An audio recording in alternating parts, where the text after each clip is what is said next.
অনেকে বলে বেঁচে থেকে কি লাভ হবে।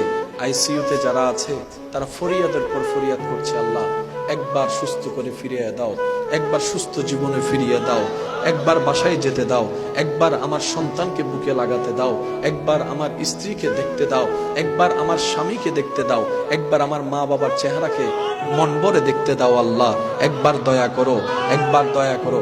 সেজন্য মাথায় রাখবেন, এই দুনিয়া নামই হচ্ছে ফানি।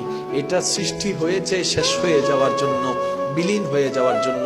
তাই বুদ্ধিমান সফল সেই ব্যক্তি, যে ব্যক্তি এই সৃষ্টির খুঁজে নয়, স্রষ্টার রহমতের তালাশে নবীর প্রেম নিয়ে নিজের সাধ্য মতো নেক আমলের জিন্দেগি করে যাওয়ার চেষ্টা করে, আশেপাশের মানুষের অন্তরকে আল্লাহর সন্তুষ্টির জন্য খুশি রাখার চেষ্টা করে। আল হুব্বু ফিল্লাহ, রবের ভালোবাসা পাওয়ার জন্য রবের সৃষ্টিকে ভালোবাসবে। মনে রাখবেন, ওই ব্যক্তিদের জীবনটা রব্বুল আলামিন এমন নিয়ামত দিয়ে সাজিয়ে দিবেন, ওই মানুষ মারা যাওয়ার পর ডেকে ডেকে আর জানাজায় মানুষ আনতে হবে না।